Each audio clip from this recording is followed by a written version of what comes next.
नमस्कार दर्शक बंधु मु राजू आपण देखुचंती एमआर न्यूज ओडिशा को।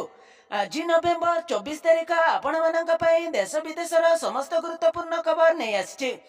सेतिपई आपणको अनुरोध वीडियो को शेष जाए देखंतु एवं चैनल रे प्रथम थर पई विजिट करथिले लाइक करंतु शेयर करंतु सब्सक्राइब करी पाखरे आसुतिबा बेल आइकन को दबाई ऑल नोटिफिकेशन को ऑन करी रखंतु जहाद्वारा आज दिनर समस्त गुरुत्वपूर्ण खबर आम चैनल माध्यम सर्वप्रथम पाई परिबे। चलतु डेरी नक आज सकाळ गुरुत्वपूर्ण खबर उपरे नजर पकेबा। सुभद्रा योजना को नहीं आसिला बड़ अपडेट। चलित वर्ष डिसेम्बर सुधा 1 कोटी महिला को सुभद्रा टंका मिलिबो। एथर तृतीय पर्यायर सामिल होती समस्त अंगनवाड़ी कर्मी 20 लाख अधिक महिला अकाउंट को गला 5,000 टंका लेखाएं। सुंदरगढ़ मुख्यमंत्री मंत्रण माझी प्रथम किस्तिर तृतीय पर्याय टंका रिलीज कर सूचना मिली। तेबे डिसेम्बर रे मिलिबो चतुर्थ पर्याय टंका। एने निकटरे सूचना देले उपमुख्यमंत्री प्रभाती परिड़ा गतकाली सुंदरगढ़ प्रथम किस्तिर तृतीय पर्याय टंका रिलीज करिसंती। मुख्यमंत्री मंत्रण माझी एही पर्याय 20 लाख अधिक महिला अकाउंट को 5,000 टंका लेखाएं पठा जाइछि बोली सूचना मिली। वर्तमान सुधा 1 कोटी 16 लाख हिताधिकारी सुभद्रा योजना पाई आवेदन करिसंती। चतुर्थ पर्याय सुभद्रा टंका डिसेम्बर मासरे प्रदान करा जिवो बोली खबर मिले। परवर्ती खबर रेशन कार्ड को नहीं आसिला बड़ अपडेट। जातीय खाद्य सुरक्षा अधिनियम अनुजाई देश में कोटी कोटी लोकों को स्वल्प मूल्य रे रेशन सुविधा जगै दिया जाउची। एथिपाई भारत सरकार लोकों को रेशन कार्ड प्रदान करुचंती। रेशन कार्ड बिना लोक माने एही सुविधार लाभ उठाई पारिबे नाही बोली सूचना मिले।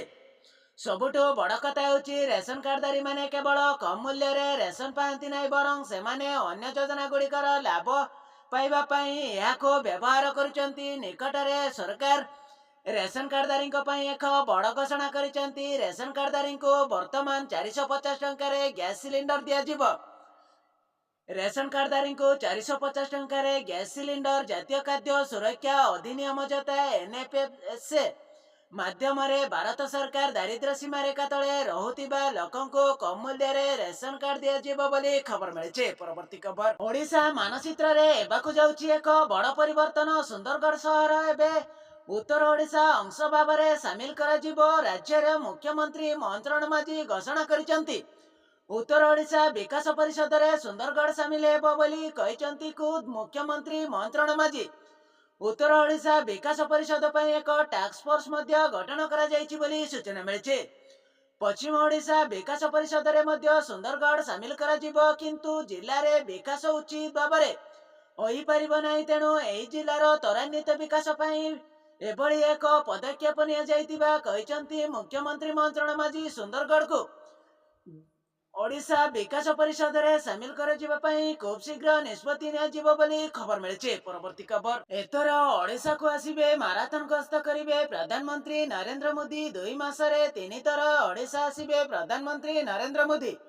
गोटे दिन ओडिशा रे रहिबा संभावना विभिन्न कार्यक्रम रे एबे सामिल सूचना देई बीजेपी राज्य सभापति मनमोहन सामल राज्य रे मोदी बीजेपी को सशक्त करिबा सह विभिन्न दलीय कार्यक्रम स्थित समीक्षा करने नहीं सूचना देइचंती मनमोहन सामल बोली खबर मिले। परवर्ती खबर सृष्टि होइतिबा लघुचाप क्षेत्र वर्तमान पूर्व केंद्रीय भारत महासागर और दक्षिण पूर्व बंगोपसागर रे सक्रिय रही।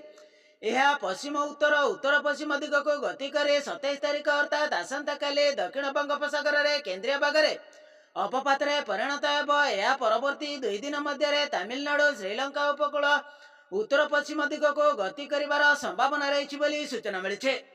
लघुचाप आसंता काली बंगोपसागर रे अवपात रूप नेबा सह परवर्ती समय रे आहुरी अधिक घनीभूत या प्रभाव में 27 ରୁ 28 तारिख मध्य तमिलनाडु और पंडिचेरी रे प्रबल अति प्रबल वर्षा हेबार संभावना रही। सेहीपरि 28 और 29 तारिख रे प्रबल वर्षा नहीं पूर्वानुमान करिछि भारतीय पाणीपाग विभाग केंद्र बोली खबर मिली। परवर्ती खबर आसंता कालीटार विधानसभा शीतकालीन अधिवेशन आरंभ होबाकु जाउछि। एथिपाई आज सर्वदलीय बैठक आरंभ होइछि। बाचस्पति सुरमा पाणी अध्यक्षतार बैठक बसिथिबा एही बैठक रे मुख्यमंत्री मंत्रण माझी विरोधी दल मुख्य सचेतक प्रमीला मल्लिक कांग्रेस विधायक दल नेता जग देइचंती बोली जଣା पड़िছে। ଏହି ଅଧିବେଶନକୁ ସୁରୁଖୁରୁରେ ପରିଚାଳନା ଲାଗି ବାଚସ୍ପତି ସମସ୍ତଙ୍କର ସହଯୋଗ ଲୋଡ଼ିଛନ୍ତି। ଏହି ଅଧିବେଶନ 31 ତାରିଖ ଯାଏଁ ଚାଲିବ ବୋଲି ଜଣାପଡ଼ିଛି। ଏଥିର ଅଧିବେଶନ ସରଗରମ ହେବାର ସମ୍ଭାବନା ରହିଛି। ବିଭିନ୍ନ ପ୍ରସଙ୍ଗରେ ଉଭୟ ବିରୋଧୀ ଓ ପ୍ରଶାସକ ମୁହାଁମୁହିଁ ହୋଇପାରିଛନ୍ତି ବୋଲି ଖବର ମିଳିଛି। ପରବର୍ତ୍ତୀ ଖବର, ମୁଖ୍ୟମନ୍ତ୍ରୀ ମନ୍ତ୍ରଣ ମାଝୀ ଶୁଣିଲେ ଦିବ୍ୟାଙ୍ଗ ମହିଳାଙ୍କ ଦୁଃଖ, ଜିଲ୍ଲାପାଳଙ୍କୁ ଡାକି ତୁରନ୍ତ ସମସ୍ୟାର ସମାଧାନ କରିବାକୁ ନିର୍ଦ୍ଦେଶ ଦେଲେ। ସୁଭଦ୍ରା କାର୍ଯ୍ୟକ୍ରମ ସାରି ସାଂସ୍କୃତିକ ଭବନକୁ ଦଳୀୟ କାର୍ଯ୍ୟକ୍ରମରେ ଯୋଗ ଦେବାକୁ ଗଲାବେଳେ ମୁଖ୍ୟମନ୍ତ୍ରୀଙ୍କୁ ଜଗି ବସିଥିଲେ ଶହ ଶହ ଅଭିଯୋଗକାରୀ ଲୋକଙ୍କୁ ଦେଖିବା ପରେ ହ୍ୱିଲ୍ ଚେୟାରରେ ବସିଥିବା ଜଣେ ମହିଳାଙ୍କ ପାଖରେ ପହଞ୍ଚି ଅଭିଯୋଗ ଶୁଣିଲେ ମୁଖ୍ୟମନ୍ତ୍ରୀ ମନ୍ତ୍ରଣ ମାଝୀ ବୋଲି ଖବର ମିଳିଛି। ନମସ୍କାର ଦର୍ଶକ ବନ୍ଧୁ, ଆଜିର ଖବରକୁ ଏଇଠି ରଖିବା। Bureau report, MR news Odisha.